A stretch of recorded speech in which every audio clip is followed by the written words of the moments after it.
안녕하세요. 저는 결혼이라는 지옥문을 열 뻔한 여자입니다. 제가 여기에 사연을 자주 듣는 편이어서 평소 결혼에 대한 생각이 정말 많았던 사람이에요. 여기 올라오는 사연들 중에 좋은 글도 많았지만 그만큼 안 좋은 글도 많아서 과연 결혼이라는 걸 꼭 해야 하는 걸까 싶은 생각을 정말 많이 했었어요. 저는 가정을 지킬 자신이 있었지만 저만 자신 있다고 해서 결혼 생활이 행복해지는 게 아니잖아요. 박수를 칠 때도 두 손이 마주쳐야 짝 하는 소리가 나는 것처럼 결혼도 한 사람의 노력이 아닌 두 사람이 서로한테 잘 맞춰줘야 순탄한 결혼 생활을 이어갈 수 있을 거라 생각해요. 지금부터 제가 하는 이야기를 들으시면 아마 여러분들도 제가 한 선택이 옳았다는 생각이 드실 거예요. 저도 한때는 사이좋은 부모님을 보고 자라서 다음에 좋아하는 사람이 생기게 된다면 결혼해서 아이 낳고 저희 부모님처럼 행복하게 살고 싶다는 생각이 컸어요. 저희 부모님은 기쁜 일이 있든 슬픈 일이 있든 모든 감정을 같이 나누셨고 좋은 게 생기면 항상 두 분이서 같이 하셨었어요. 그렇게 오래 붙어 있어 놓고 아직도 좋냐고 하면 배시시 웃으면서 좋다고 하시죠. 하지만 인생을 살아오다 보니 많은 것을 알게 됐고 제가 부모님처럼 살고 싶다고 해서 무조건 부모님처럼 살 수가 없다는 걸 깨닫게 되었어요. 그러다 보니 결혼에 대한 진지한 생각을 해보게 됐고 어쩌면 안 하는 게 더 나을 거라는 생각도 들었어요. 제가 심각하게 고민하고 있던 와중에 친구가 대뜸 남자 소개 안 받을 거냐고 묻는 거예요. 지솔아, 너 남자 소개 안 받을래?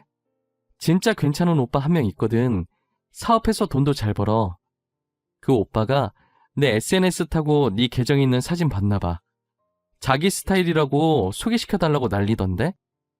친구야, 나는 지금 진지하게 결혼을 할지 말지에 대해 고민하고 있는데 남자 소개를 받으라고? 나는 소개 같은 거 안 받는단다.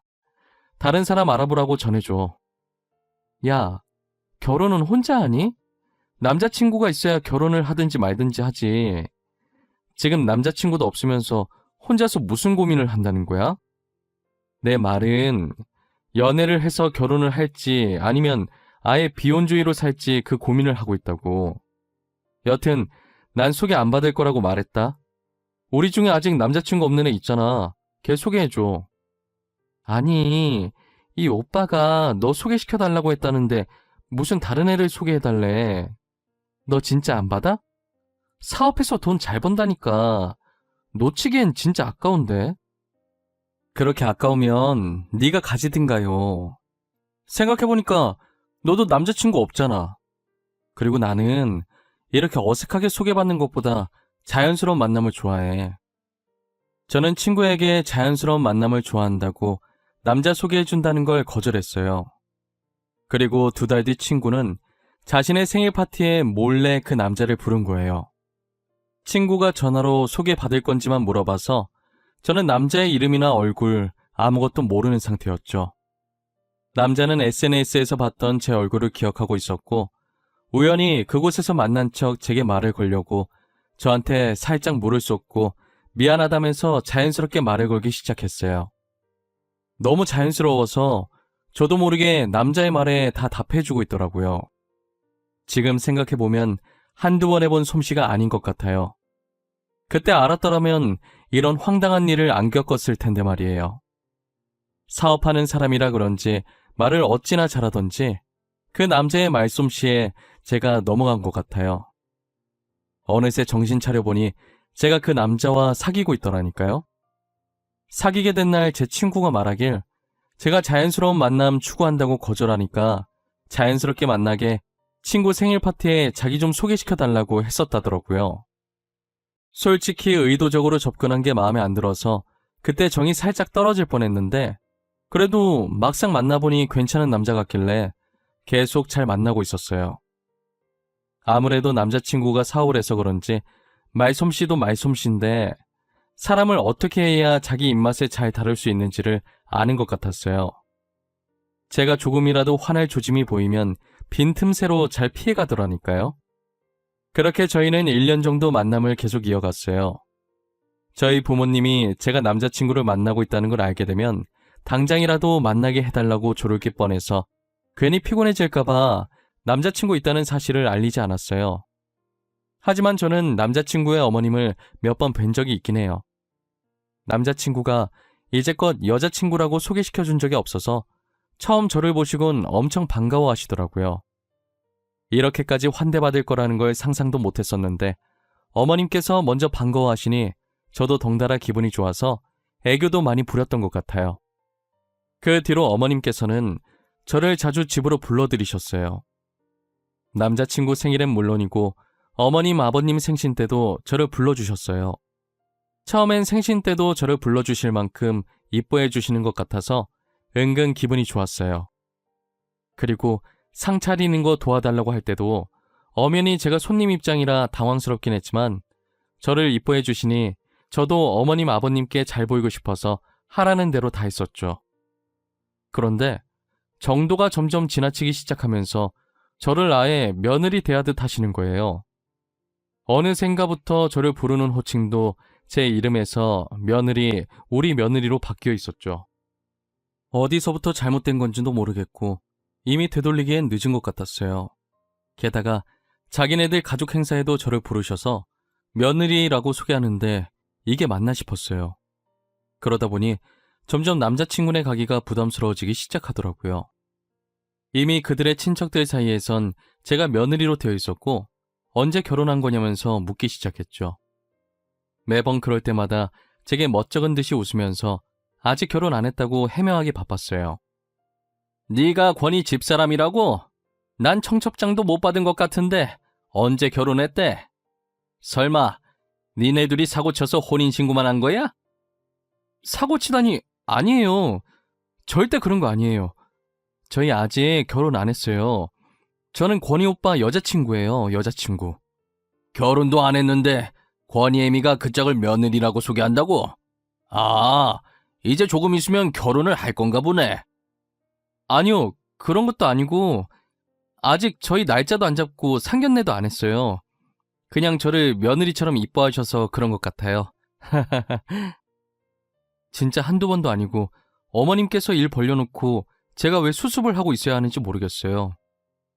저는 이미 그들 사이에서 사고쳐서 혼인신고만 하고 사는 사람이 됐고 결혼식을 하든 안 하든 며느리가 됐으면 친척들한테 인사를 올려야 하는데 인사 안 올린 싸가지 없는 사람으로 되어 있었죠. 제가 아무리 해명을 하고 다녀도 그들 사이에서 제 해명은 알 바도 아니었어요.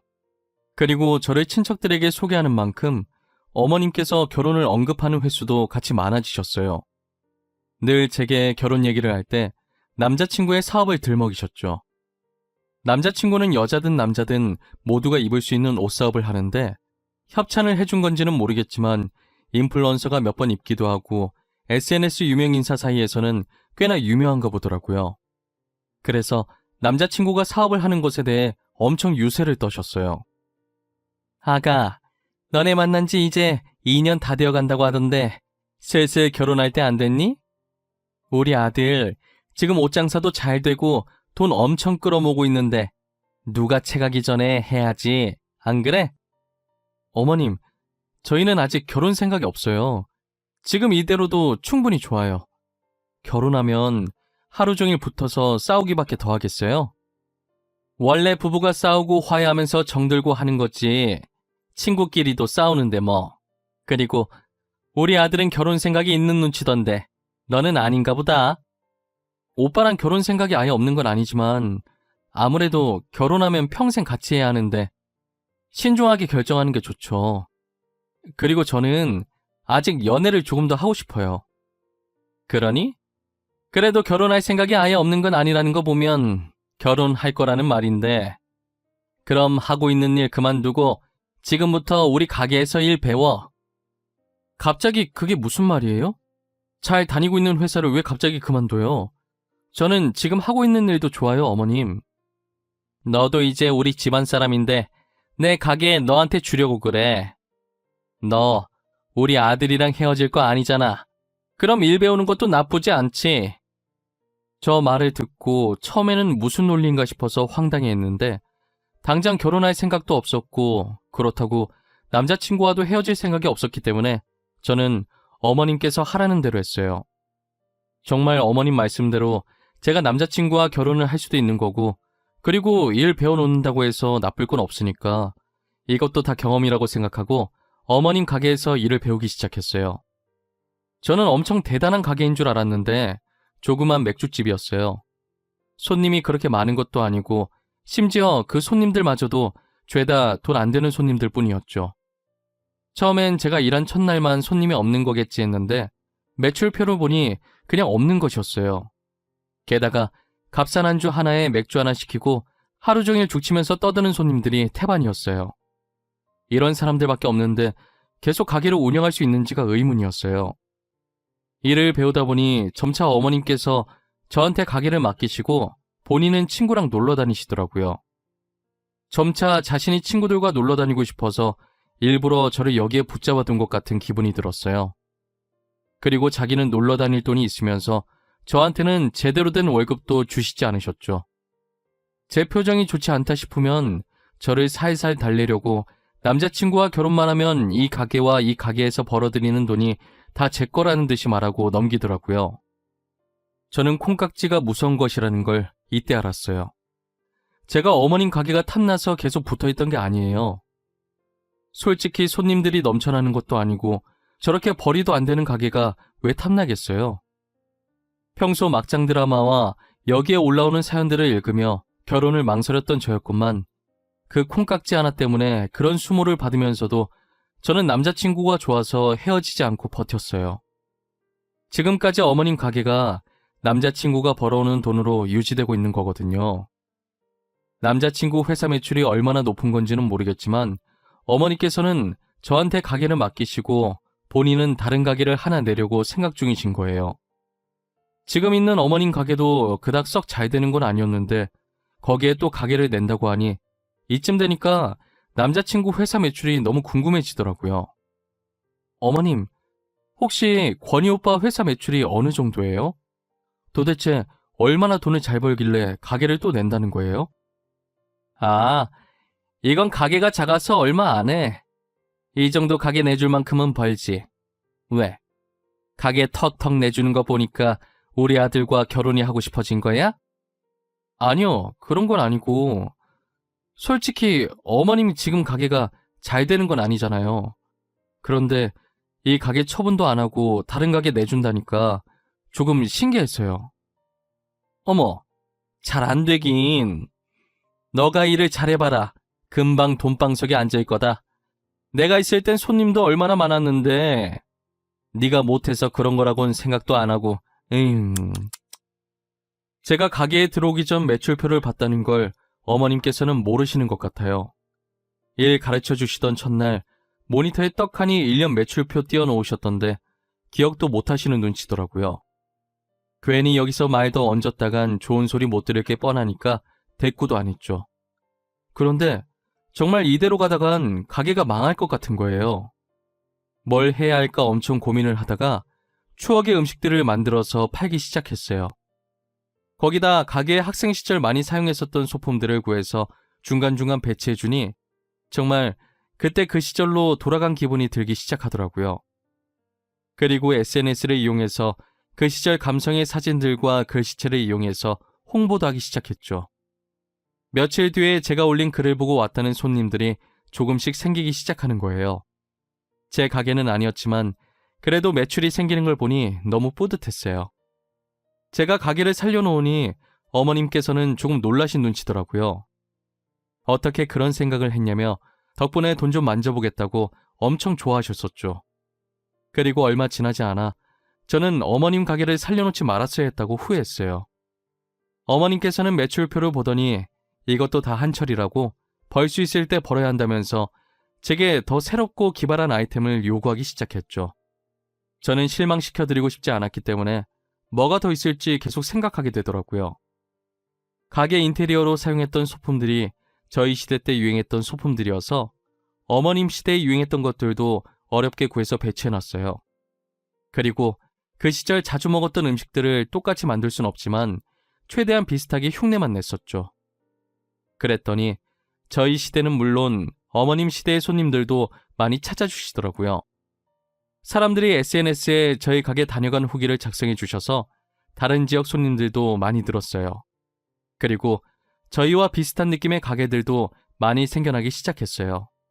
어머님은 지금 가게와 완전히 다른 가게 낼 거라고 난리시더니 지금 가게가 잘 되자 언제 그랬냐는 듯이 다른 가게 얘기가 쏙 들어갔더라고요. 어머님이 가끔 가게에 오시긴 하시는데 일을 도와주려고 오신 게 아니라 훈수를 두려고 오신 거예요. 바빠 죽겠는데 도와주지는 못할 망정 저를 쫓아다니면서 하나부터 열까지 다 간섭하시고 자기는 카운터에 있는 돈만 챙겨서 나가더라고요. 힘들게 돈 버는 사람 따로 있고 아무것도 안 하면서 돈만 쓰는 사람이 따로 있었죠. 저도 사람인지라 아무리 남자친구가 좋아도 제가 며느리도 아닌데 이런 대우받으면서 못 살겠더라고요.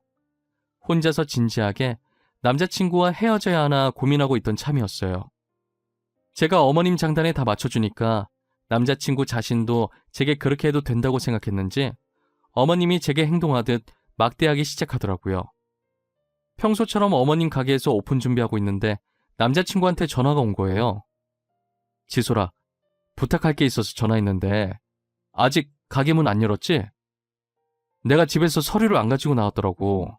혹시 가져다 줄 수 있나 해서. 지금 오픈 준비하고 있어서 잠깐 시간 되니까 내가 가져다 줄게. 어떻게 생긴 봉투인데? 그냥 일반 서류 봉투야? 일반 갈색 서류 말고 흰색 서류 봉투 하나 있거든? 작은 거랑 큰 거 2개 있을 거야. 그거 2개 챙겨서 우리 회사로 와줘. 진짜 미안해. 괜찮아. 이거 급한 일이지. 내가 최대한 빨리 갈게. 어디로 갖다 주면 돼? 대표실에 가져다 주면 되는 건가? 아니야. 회사 안까지는 올 필요 없어. 다 와가면 그때 전화 줘. 내가 나갈 테니까. 서류 가져다 주는 것도 미안한데 나만 가만히 받고만 있을 순 없지.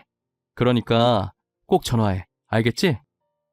그렇게 한번 서류를 가져다 주니 제가 마치 자신의 개인 비서라도 되는 양 이것저것 시키는 거예요. 저는 매번 남자친구가 부탁하면 혹시나 일하는데 서류 하나 때문에 무슨 문제라도 생길까 싶어서 잠시 가게 문을 닫아놓고 불이 나게 서류를 가져다 주고 왔었어요.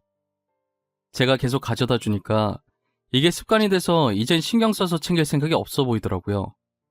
남자친구한테 제발 서류 같은 것 좀 잘 챙기라고 하면 건성으로 알겠다는 대답만 돌아왔죠. 그러다 한 번은 남자친구가 퇴근하면서 친구들을 데리고 어머님 가게 놀러 온 거예요. 제가 하루 종일 가게에 박혀서 일하느라 옷에 음식도 살짝 튀고 꾀지지한 상태였거든요. 저는 지금 제 모습이 어떤지 생각도 안 쓰고 그저 반가운 마음에 다가갔는데 남자친구는 저를 보고도 살짝 시큰둥한 반응을 보이더라고요.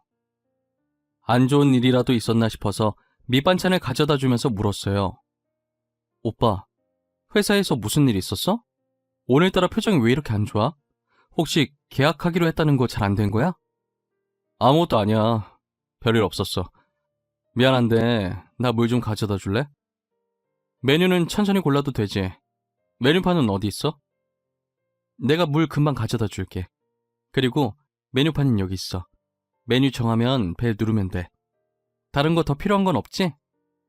남자친구가 목소리도 다운되어 있었는데 진짜 무슨 일 있는 건지 엄청 걱정되더라고요.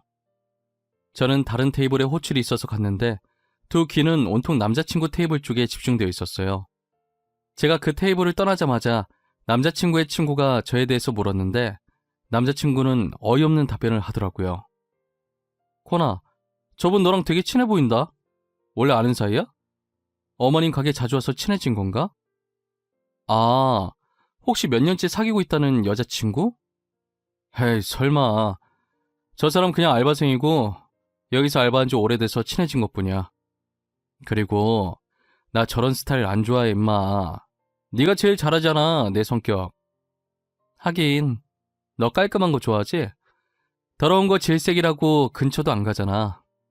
그래도 자기 엄마 가게 맡아주는 사람이라고 친하게 지내줬네. 이미지 하나는 더럽게 챙겨요.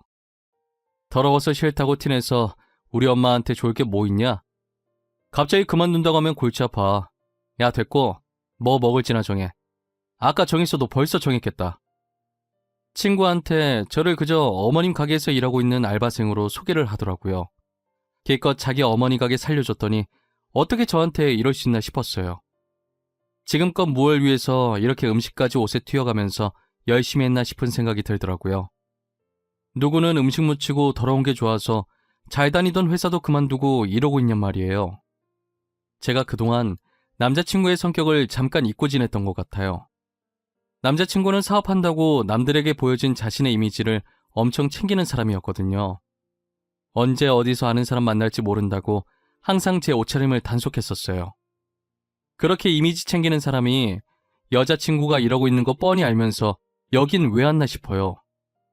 가게도 제 가게도 아닌데 어떻게 되든 알바도 아니고 당장 앞치마 벗고 나가고 싶은 심정이었어요. 그래도 다른 손님들은 죄가 없으니까 오늘까지만 하고 남자친구랑 헤어질 생각을 하고 있었죠. 남자친구가 메뉴를 정한다고 저를 부르는데 저기요 이러더라고요. 순간 욱해서 들고 있던 행주를 패대기 치고 남자친구가 있는 테이블로 갔어요. 아무렇지 않게 저를 철저히 알바상 취급을 하면서 주문하는데 제 손이 부들부들 떨렸죠. 오늘만 참자. 오늘만 참으면 이제 이 집안이랑은 끝이다 하고 있는 와중에 눈치 없는 남자친구의 친구가 또 제 얘기를 하기 시작하더라고요.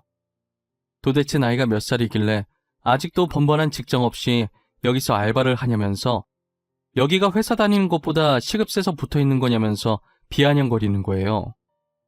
저는 솔직히 자신의 친구가 저를 웃음거리로 만들면 그만하라고 막아줄 줄 알았거든요. 그런데 남자친구는 막을 생각은커녕 웃으면서 친구 말에 맞받아치고 있더라고요. 저도 그 소리를 듣고 있으면서 슬슬 화가 머리끝까지 올라오기 시작했어요. 당사자 앞에서 저렇게 행동하는 건 그냥 저더러 대놓고 들으라고 하는 짓 아니겠어요? 도대체 제가 뭐 때문에 저런 소리를 듣고 있어야 하는지 모르겠더라고요. 잘 다니고 있던 회사도 억지로 그만두게 만든 게 자기 어머니고 다 죽어가는 가게 맡겨놓고 나 몰라라 한 것도 자기 어머니인데 제가 뭘 그렇게 잘못했나요? 그저 남자친구를 좋아하는 마음에 잘 보이고 싶어서 시키는 대로 했고 가게도 살려놨는데 그게 그렇게 잘못한 건가 싶은 생각이 들었어요. 저는 도저히 못 참겠어서 냉장고에 있는 술을 꺼내서 남자친구 테이블로 갔어요. 그리고 술병을 까서 그대로 남자친구 머리 위에 부어버렸죠. 하나 가지고는 성에 안 차서 테이블에 있던 새 술을 또 까서 부었어요. 주변에서 다들 소리 지르고 휴대폰 들어서 찍고 있고 앞에 있던 남자친구의 친구는 놀라서 아무 말도 못하고 입을 벌린 채 떨어지고 있는 술만 쳐다봤어요. 너 지금 이게 뭐하는 짓이야? 미쳤어? 너 미쳤냐고? 그만해. 야, 너 그만 못해? 도대체 왜 이래? 요즘 술값 비싼 거 알지? 너한테 뿌리기도 아까운 술이야. 왜 그러냐고? 그걸 지금 몰라서 물어? 야, 김권. 넌 내가 그렇게 창피했니? 내가 네 여자친구인 게 창피해? 창피해. 너 이러고 있는 꼴 누구한테 소개하기 창피하다고. 그래서 알바생이라고 했다. 왜? 그러면 안 돼? 누구는 좋아서 이 일하니? 어머님께서 하라고 난리를 치시는 통에 회사 그만두고 한 거잖아. 어머님이 나 몰라라 한 가게 내가 살렸어. 더 이상은 못 참아. 결혼도 안 했는데 며느리 짓 하는 거 이제 지겨워. 야, 네가 좋아서 한 거 맞잖아. 왜 이제 와서 난리야? 엄마가 결혼하면 가게 너 준다고 하니까 가게 받으려고 신나서 한 거잖아. 내가 좋아서 한 거라고? 야, 가지고 있어봤자 빚만 쌓일 가게를 누가 감사하다고 넙죽받냐? 나는 너 하나만 보고 버텼어. 너 때문에 가게 살려보겠다고 아둥바둥거렸다고. 내가 언제 너보고 아둥바둥거리라고 했어? 아니잖아. 내 탓하지 마. 그리고 여기서 일하면서 월급도 받았을 거 아니야. 그럼 됐지, 안 그래? 월급? 너 말 잘했다. 내가 또 월급에 할 말이 많거든. 니네 엄마 맨날 나한테 가게 맡기고 가게에 있는 돈 다 가져가면서 나한테 월급 제대로 준 적 단 한 번도 없어. 그건 알고 있니? 저는 남자친구가 어떻게든 제 탓으로 넘기려고 하길래 이제껏 참아왔던 것들을 다 토해냈어요. 남자친구는 제가 한 말에 어떻게든 맞받아치려고 입을 쉬지 않고 놀리는 거예요. 어차피 CCTV 있어서 매일 내가 출근했다는 거 찍혀있을 것이고 통장에 찍힌 입금 내역 가져가서 월급 제대로 안 준 거 노동청에 고발해버릴 거라고 하니 입을 닫아버리더라고요. 남아있던 정도 다 떨어져서 이제 그만 만나자고 다시는 연락하지 말라고 했죠. 저는 더 이상 남자친구에게 미련이 없었기 때문에 어떻게 살든 관심이 없었어요. 사실 제가 SNS 계정이 있어도 특별한 날 아니면 활동을 잘 안 해서 몰랐었는데 남자친구한테 난리치던 날 누군가 영상을 올려서 어머님 가게가 난리였더라고요. 게다가 사람들끼리 말이 전해지면서 점점 사실이 아닌 이야기도 사실처럼 떠돌고 다니는 거예요. 물론 남자친구네가 나쁜 쪽으로 몰리고 있었던지라 제가 피해볼 건 없으니 잠자코 보고만 있었어요. 그냥 이대로 망해버렸으면 좋겠다는 생각도 했는데 얼마 지나지 않아 제 바람이 이루어지더라고요. 영상이 퍼질 대로 퍼져서 어머니 가게 이미지는 날이 갈수록 떨어지고 그만큼 매출도 바닥을 쳤어요. 며느리도 아니고 언제 헤어질지도 모르는 여자친구를 시댁살이 시켰다면서 다들 가게에 가지 않았죠. 사람들은 저런 집에 누가 시집가고 싶어 하겠냐면서 그만큼 버틴 제가 보살이라고 그동안 어떻게 참았냐고 자기들이었으면 진작에 헤어졌을 거라더군요. 저도 그런 반응들을 보고 그때를 돌이켜보니 이제껏 어떻게 버텨왔는지 모르겠어요. 어머님께 온갖 일을 당하면서도 남자친구가 좋아서 다 맞춰주며 살다가 남자친구한테 정이 떨어져서야 정신을 차리고 빠져나올 수 있었잖아요. 몸과 마음이 자유로워지니 연애 같은 건 하지 않겠다는 생각과 함께 혼자가 최고라는 걸 뼈저리게 느꼈죠. 저는 다시 회사에 다니고 싶어서 이곳저곳 열심히 이력서를 넣고 있었어요. 면접 보러 오라고 연락 온 곳이 있어서 나가려는 찰나에 아버지께서 서류를 놓고 왔다고 집에 가는 길에 잠시만 들려서 주고 가라는 거예요. 그래서 저는 서류를 챙기고 면접을 본 뒤 바로 아버지 회사로 향했어요. 회사에 도착해서 아버지께서 내려오길 기다리고 있었는데 로비 쪽이 시끄럽더라고요. 무슨 일인지는 모르겠지만 굉장히 급해 보였고 로비 직원에게 회장님을 만나게 해달라고 난리였죠. 그래서 소리나는 쪽을 무심결에 쳐다봤는데 되게 낯익은 뒤통수 하나가 보이는 거예요.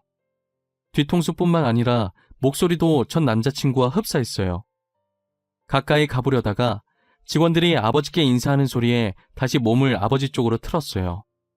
그랬더니 로비 앞에 있던 그 사람도 빠른 속도로 아버지께 달려갔죠. 제가 아버지 옆쪽으로 가서 조심스럽게 남자를 봤는데 전 남자친구가 맞는 거예요. 울다시피 아버지께 빌다가 저를 발견하고 의아한 듯 쳐다보더라고요. 회장님, 지금까지 저희 회사에 투자 잘해주셨잖아요. 갑자기 왜 투자금을 빼신 거예요? 네? 저희 회사 이러다 진짜 망해요. 제발 한 번만 도와주세요. 이지솔, 네가 여기 왜 있어? 설마 여기 취업했냐? 자네가 우리 지솔이를 어떻게 아는가? 지솔아, 너 김 대표랑 아는 사이니? 응, 잘 알지. 너무 잘 알아서 탈이지. 근데 이 사람 여기 왜 왔는데? 아빠가 저 회사에 투자해주기로 한 거 있었어? 아빠? 회장님이 니네 아버지라고? 야, 너 왜 말을 안 했어? 회장님이 너네 아버지인 거 알았으면 우리가 그렇게까지 안 했지. 이 회사 회장이 우리 아빠인 거 알았으면 뭐 어쩌려고 했는데? 일은 안 시켜도 니네 회사에 계속 투자해달라고 들들 볶았겠지. 안 그래? 내가 느끼기엔 두 사람이 썩 좋은 사이는 아니었나 보구나. 더 이상 김 대표랑 할 얘기 없으니 돌아가세요. 다시는 찾아오지 않았으면 좋겠습니다. 아버지께서는 눈치가 빠르신 분이라 저렇게만 말해도 단번에 알아차리시고 전 남자친구에게 확실히 선을 그으셨어요.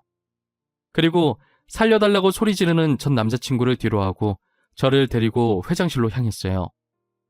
저한테 무슨 일이 있었던 건지 자세하게 말해보라고 하시더라고요. 저는 토시 하나 빠뜨리지 않고 그간 있었던 일에 대해 아버지께 말씀드렸어요. 제 말을 들은 아버지는 그 사건의 주인공이 저였냐면서 왜 이제껏 말하지 않았냐고 저를 다그치셨죠. 저는 어차피 지난 일이니까 이것도 좋은 경험이었다 생각하며 살고 있다고 했어요. 아버지께서는 다시 전 남자친구 회사에 투자하지 않겠다고 하시더라고요. 아무래도 딸이 그렇게 당했는데 투자해주고 싶은 마음이 사라지셨겠죠. 아버지 뜻이 그렇다는데 제가 굳이 말릴 필요는 없어서 알겠다고 했어요. 전 남자친구는 그 뒤로 계속 저한테 연락을 하더라고요. 그날 이후로 어머니 가게는 망했고 자기 신상도 다 털려서 매출이 바닥을 친다고 다들 아무도 투자를 안 해주려고 하는데 아버지까지 등 돌리면 진짜 회사 망한다면서요. 아버지께서 SNS를 안 하시니 그 사건을 제일 마지막에 아셨다고 하더라고요. 그래서 투자금을 안 빼고 있다가 뒤늦게 뺐더니 저렇게 회사까지 찾아온 거예요. 저는 전 남자친구 어머니를 노동청에 고발 안 한 걸 다행이라고 생각하라고 지금 염치도 없이 뻔뻔하게 나한테 뭘 부탁하는 거냐고 답하고 차단해버렸어요. 결국엔 전 남자친구는 투자자를 못 구해서 회사가 부도 처리됐죠. 그렇게 자기들 잘난 맛에 살더니 그대로 부메랑처럼 돌아와서 길거리에 나앉게 생겼네요. 정말 우연이라도 다시는 그 집안 식구들이랑 마주치는 일이 없었으면 좋겠어요. 진작에 인연을 끊었어야 하는데 뭐가 그렇게 좋아서 미련하게 버텼는지 모르겠어요. 여러분들도 저 같은 상황이 생긴다면 미련 가지지 말고 과감하게 끊어내셨으면 좋겠습니다. 지금까지 제 사연 들어주셔서 감사하고 항상 행복한 일만 가득하시길 바랄게요.